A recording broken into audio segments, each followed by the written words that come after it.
긴 연휴를 앞두고 경계감이 드리워진 국내 증시입니다. 그 안에서 투자 해법 이분과 함께 찾아보도록 할게요. MBN골드 최현덕 매니저와 함께 보겠습니다. 매니저님 안녕하세요. 네, 안녕하십니까. 네, 저희 오늘도 전반적인 지수 상황부터 먼저 체크를 해볼 텐데요. 네. 코스피는 현재 강보합권, 코스닥은 마이너스권으로 전환하면서 약보합권에서 움직이고 있습니다. 지금 지수에서 기관은 팔고 있지만 외국인 수급이 들어오고 있거든요. 네. 반도체 그리고 조선 쪽을 가장 강하게 사들이고 있는데 반도체는 좀 너무 많이 오른 거 아닌가 싶기도 하고 이쪽 시세 연속성이 있을까요? 일단 반도체 지금 그 외국인이 삼성전자하고 하이닉스 같은 경우는 계속 매수합니다. 네. 그러니까 최근에 약간 조정이 있었습니다만은 외국인의 매수 계속 들어왔던 거고요.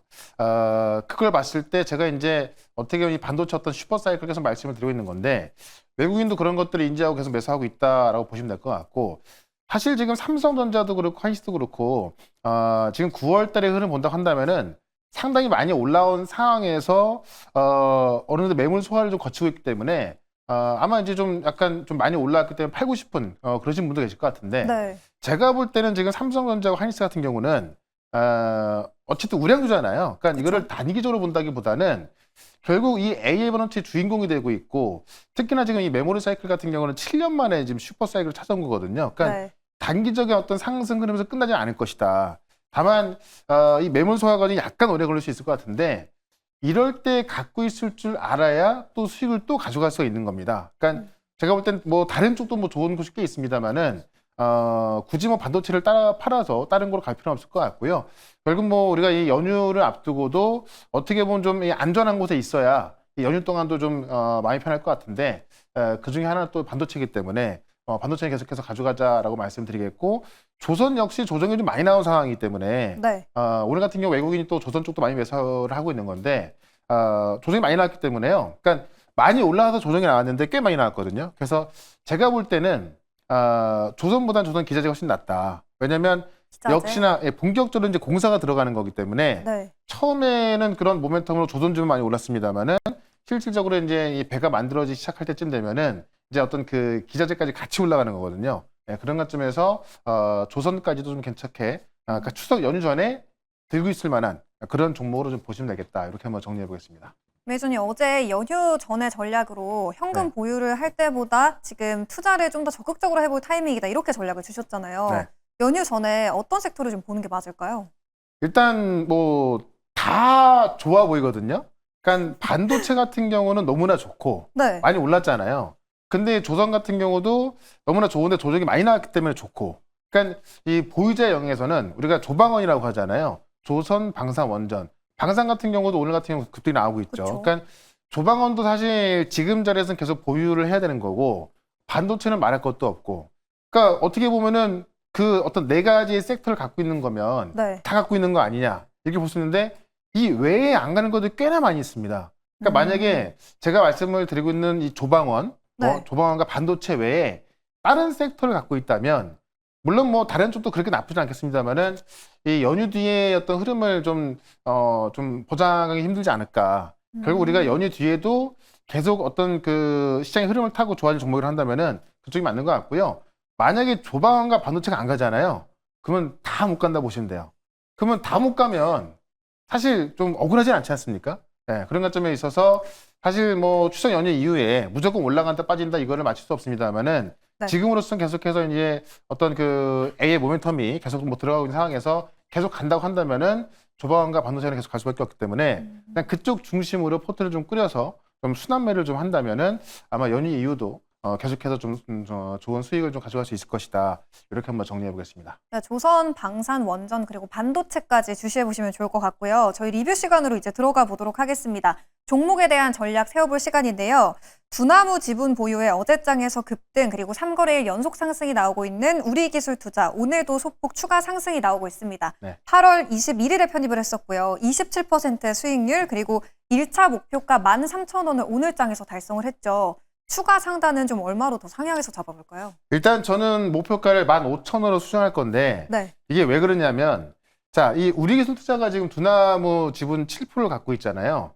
그러면 그걸 계산했을 때 자, 우리가 두나무하고 이제 이 네이버 파이낸셜을 합병했을 때 시장에서는 최소 40조에서 50조 정도를 추정하고 있다고 했잖아요. 근데 우리가 쉽게 생각해 보면 지금 두나무가 이제 운영하고 있는 업비트 이게 지금 전 세계 거래소 거래 비율이 한 3등에서 4등 정도 합니다.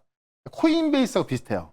코인베이스는 나스닥 상장돼 있죠. 네. 그럼 지금 이 코인베이스의 시가총액이 얼마냐면은 120조입니다. 어제 기준으로 120조인데 업비트 같은 경우는 지금 그러니까 이 두나무 같은 경우는 이 장외 시장에서 약 12조. 그러니까 코인베이스의 10분의 1밖에 안 됩니다. 근데 지금 어떤 얘기 나오냐면 처음에 빠졌던 부분은 이 두나무가 이제 네이버 파이낸셜 어떻게 보면 흡수 합병되는 거다 보니까는 나스닥 상장 안 하고 국내 상장하는 거 아니야? 네이버 합병되면은 그런 것 때문에 빠졌던 건데 네. 사실 네이버 파이낸셜하고 우리 이 두나무하고 합병했을 때 국내 시장에 그대로 상장하게 되면은 네이버하고 중복 상장 우려감이 있거든요. 그러니까 사실 이 네이버 같은 경우는 지금 네이버 웹툰까지 나스닥 상장 그런 경력이 있다 보니까는 이 두 개를 합병해서 나스닥으로 갈 확률이 큰 겁니다. 그렇게 되면은 코인베이스와 비교했을 때 4, 50조가 아니라 최소한 코인베이스의 절반만 간다 하더라도 60조인 것이고 그쵸. 지금 가상화폐 거래 규모만으로도 코인베이스와 똑같은 거니까 그럼 네이버 합쳐졌을 때 사실 어떻게 보면은 이 이익 구간에 있어서 안정적인 수익까지 가져갈 수 있는 거거든요. 그러면 최대 코인베이스만 비교한다 하더라도요. 지금의 주가는 상당히 뭐 저평가 받을 수밖에 없는 거죠. 네, 그런 관점에 있어서 지금 어찌 상장사 중에서는 한국투자증권하고 하나투자증권하고 지금 우리기술투자가 가장 많은 지분을 갖고 있다 보니까는 추가적인 상승을 좀 보셔도 좋겠다. 이렇게 정리해 보겠습니다. 여전히 저평가돼 있다, 상승 룸이 남아있다라는 진단이었고요. 이어서 반도체 쪽도 볼 텐데요. 원익 IPS 오늘 장에서 3%대 상승 나오면서 52주 신고가를 또다시 경신해 줬습니다. 네. 저희가 7월 30일에 편입을 했었고요. 46%의 수익률, 그리고 1차 목표가 43,000원을 달성해서 저희가 55,000원으로 상향해서 잡아봤었죠. 네. 뭐 디램 가격도 뭐 초호황기에 근접했다. 이 반도체 업황 개선에 대한 기대감은 계속해서 나오고 있는데 주가가 많이 올라서 여전히 좀 룸이 남아있을까요? 이거 제가 볼 때 55,000원까지 갈 수밖에 없는 게 일단 신고가고 이 추석 연휴를 앞두고 있기 때문에 뭐 절반 정도는 수익 매도해도 괜찮고요. 네. 나머지는 무조건 55,000원까지 가져가라고 말씀드린 이유가 뭐냐면은 오늘 아침에도 나온 뉴스인데 TSMC의 생산 시설을 절반을 미국으로 옮길 수 있다 이런 전망까지 나와주고 있거든요. 그만큼 미국 내 생산 시설 많이 해야 됩니다. 왜냐하면 트럼프 대통령이 이제 그 반도체 수입 규제를 또 이야기했잖아요. 그만큼 삼성도 지금 이 미국 테일러 공장을 또 증설을 해야 되는 건데 규모가 꽤 커질 것 같고요. 그렇기 때문에 거기 1번 종목이 원익 IPS입니다. 그래서 뭐 오스틴 공장부터 해서 장비가 다 들어가고 있거든요. 네. 네, 그런 관점에 있어서 미국 내 생산 시설, 그러니까 생산 캐파를 키우는 거는 제가 볼 때는 변함이 없을 것 같아요. 네, 그런 관점에 있어서 55,000원까지는 뭐 그냥 시간 문제일 수밖에 없고 만약에 이런 반도체가 못 간다고 한다면 다 못 가는 거니까 그냥 편하게 좀 보유하셔도 괜찮겠다라고 말씀을 드리면서 네. 오늘도 제가 반도체 쪽에서 하나 준비했으니까 오. 이 반도체 종목도 하나 좀 들어보시면 좋을 것 같습니다. 네, 원익 IPS 절반 정도는 수익을 챙겨봐도 좋지만 절반은 55,000원까지 다음 목표가까지 홀딩해 보시면 좋을 것 같고요. 이제 오늘자 공략 섹터 만나볼 시간인데 오늘도 반도체 가져와 주셨어요, 매니저님. 네, 반도체가 제가 어제 이런 말씀 드렸죠. 메가 트렌드인데 네. 메가 트렌드라고 말하기 너무 부족하다. 그래서 초슈퍼 메가 트렌드라고 말씀드렸고요. 혹시 초사이언이라고 들어본 적 있나요? 초싸예요? 초사이언인. 그게 뭐예요? 네, 많이 어리시군요. 이 초사이언. 드래곤볼의 만화에 나오는 이 인물인데, 네. 그러니까 사이언인이 전투민족, 다른 나라 별의 전투민족인데, 정말 뭐 1000년에 한 번씩 나올까 말까는 가장 강한 전사가 초사이언입니다. 그래서 네. 앞에 초자를 붙으면 정말 강하다라는 건데, 그래서 저는 슈퍼 메가 트렌드도 부족해서 초 슈퍼 메가 트렌드다.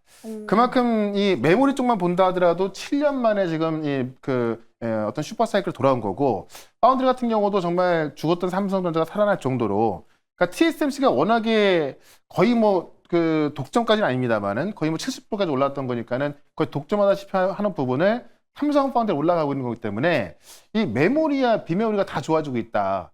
그런 걸 봤을 때 저는 이 초슈퍼 메가 트렌드를 봐야 될 것 같고요. 그 좋아지는 이유가 역시나 또 이 AI 반도체 쪽에서 수요가 폭증하고 있지 않습니까? 그러니까 오픈 AI가 굉장히 무리해서 투자를 하고 있을 정도로 또 엔비디아하고 오픈 AI가 협업하고 있고 오히려 엔비디아 같은 경우는 오픈 AI 돈을 주면서 투자를 하고 그 돈으로 또 이 오픈 AI는 엔비디아 칩을 구매하고 이런 어떤 그 순환 속에서 메타도 그렇고 일론 머스크도 그렇고 서로 뭐 지면 안 될 것처럼 어떤 그 엄청난 투자가 들어가고 있습니다. 그런 관점에 있어서 진짜 우리가 이 데이터 센터 하나 짓는데 그 한 70에서 75% 정도가 다 칩으로 들어가는 거거든요. 네. 그러니까는 이 AI 인프라에서 이 메모리부터 지금 그 파운드리까지 이 초슈퍼 사이클로 들어가고 있는 거기 때문에 이쪽은 꼭 봐야 된다라는 거고, 그렇기 때문에 저는 뭐 연말까지도 이 IT 쪽은 좀 봐야 된다라는 건데, 이 반도체 사이클의 핵심 중 하나가 기판입니다. 왜냐하면 HBM 같은 경우도 지금 이제 후공정에서 만들어지는 거잖아요. 이 기판이 후공 중에 하나를 보시면 될 것 같은데, 보통 우리가 반도체를 보면 이 초록색 판에 이제 반도체 올라가잖아요. 그 기판을 만드는 그 기업이다라고 라고 보시면 될 것 같고, 이 스마트폰 시대로 들어가면서 어떻게 보면은 한정된 공간 안에 많은 칩을 이제 집적해서 어떤 기능을 이제 그 끌어올리는 가장 중요한 건데, 네. 그 역할을 지금 이 대덕전자 기판이 하고 있다라고 좀 보시면 될 것 같아요. 그래서 이 서버 시대에는 이 IO라고 해서 이제 어떤 그 이 신호와 전력 데이터를 주고받는 그런 그 통신 역할을 하는 이 어떤 그 이 IO가 더 많아지면서 점점 어떻게 보면은 집적도가 더 높아지고 어떤 성능이 올라가는 그런 반도체를 필요로 하고 있는 건데, 지금 대덕전자가 그런 것들을 만들고 있고요. 그러다 보니까 이제 어떤 다층 구조를 만들다 보니까 네. 중요한 게 뭐냐면은 그냥 하나의 칩을 만들 때는 예를 들어서 뭐 5분 동안 만들었다고 한다면은 다층 칩을 만들다 보니까는 5분 걸리든 10분 걸립니다. 그러니까는 시간이 늘어지다 보니까는 공급 제약이 있겠죠. 그렇죠. 그러니까 공급은 늘어지는데 지금 이런 어떤 고가 칩에 대한 수요는 더 폭증하고 있다. 그러니까는 어떤 쇼티지가 나오기 시작하면서 과거에 어떤 많이 투자를 해놨던 이 고정 비용이 상쇄가 되면서 어떤 그 실적에 대한 기대감이 좀 올라가고 있는 겁니다. 예, 그런 관점에 있어서 지금 기판 산업 같은 경우는 이 장치 산업의 특성상 고정비 비중이 크다. 이 고정비 비중이 클 때는 그 업황이 안 좋을 때는 네. 고정비가 크다 보니까는 매출 나온다 하더라도 이익이 되게 짧겠죠. 그래서 주가는 빠졌던 건데, 이제 지금 공급은 제한돼 있고 수요는 많아지다 보니까는 이 고정비 똑같고 매출 많아진다. 이익이 더 커지는 겁니다. 그래서 이익이 커지면 커질수록 어떻게 보면은 이 수요가 더 많아질수록 이익이 커지는 구조다 보니까는 이 기판 쪽의 종목들이 최근에 어떤 반도체보다 더 많이 올라가고 있거든요. 근데 제가 볼 때는 결국 이 AI 반도체를 이끄는 부분이 핵심 중에 하나이기 때문에 이쪽의 종목이 계속 갈 가능성이 있다라는 거죠. 그런 것점에 있어서 이 초슈퍼 메가 트렌드 안에서 기판을 보는 거고, 네. 이 기판 안에서 또 핵심적인 종목 하나 말씀을 좀 드려보도록 하겠습니다. 네, 연말까지도 반도체를 보자, 그 안에서도 기판 쪽 주시해보자라는 전략이었고요. 조금 전 설명에서 나왔던 기업을 오늘 가져와 주셨거든요. 오늘의 원픽 종목도 바로 한번 공개해 주시죠. 네. 오늘은 네. 대덕전자인데 이 AI 반도체 핵심이라고 좀 보시면 될 것 같고요. 이 패키지 기판, 이게 PCB를 만드는 업체인데, 그러니까 이 PCB가 반도체를 직접 하잖아요. 그러면 하나의 어떤 신경망 역할을 한다 좀 보시면 될 것 같아요. 그래서 정말 그 최근에는 이제 이 MLB라고 하는 이 고단층 기판이 수요가 터지고 있고, 엔비디아 어떤 그 AI 가속기 수요가 또 넘치다 보니까는 지금 이 대덕전자 매출이 증가하고 있다라는 겁니다. 실제로 지금 메모리 패키지 기판에서도 가동률이 90% 중반을 넘어서고 있어서 정말 좀 있으면 쇼티지 얘기가 나올 수밖에 없을 것 같고, 최근에 이제 그 데이터 센터량을 보게 되면은 DDR5라는 메모리가 들어가고, 그다음에 이제 지금 그 새로 나올 이 엔비디아의 이 루빈칩 같은 경우도 이 GDDR7 중심으로 이제 맞춰지고 있잖아요. 그런 관점에 있어서 지금 이 수요가 폭증하는 것은 이제 이번에 끝나는 게 아니라 최소한 내년 뭐 중반까지 갈 수밖에 없을 것 같거든요. 그런 관점에서 메모리 패키지 기판부터 이 비메모리 패키지 기판까지 지금 어떤 그 전반적인 수요가 올라가고 있기 때문에 이 대덕전자의 매출은 꾸준하게 증가할 수밖에 없다. 그러니까 단기로 증가하는 것이 아니라 중장기로 증가하고 있다라고 보시면 될 것 같고요. 네. 그러다 보니까 이제 실적 시즌으로 들어가고 있는데, 이 3분기 매출이 지금 3분기 매출이 2,729억인데 전년 대비 17%가 올라간 거고, 자, 매출이 17% 올라갔는데요. 영업이익은 136억인데 영업이익은 작년 대비해서 48% 올라가고 있습니다. 그러니까 네. 아까 말씀드렸잖아요. 고정비는 똑같은데 매출이 증가하게 되면 이익이 더 크게 한다고. 그러니까는 매출은 17% 증가하는데 이익은 거의 50% 증가하는 거기 때문에 이익이 크게 늘어나는 종목이다라고 좀 말씀을 드리면서 대덕전자 차트 한번 보도록 하겠습니다. 대덕전자 오늘 신고가 경신했는데 매수가 목표가 얼마로 설정해 봐야 될까요? 그러니까 최근에 기판 종목들이 대부분 이렇게 올라왔고요. 네. 이게 그러니까 작년이 아니죠. 한 여름쯤만 하더라도 되게 막 거의 죽던 종목이었습니다. 근데 지금 이렇게 살아나고 있는 게 실적에 기인하는 거기 때문에 실적은 4분기만 좋은 게 아니라 내년까지 좋을 수밖에 없다 말씀을 드리면서 일단 목표가를 35,000원까지 이게 역사적 신고가 근처거든요.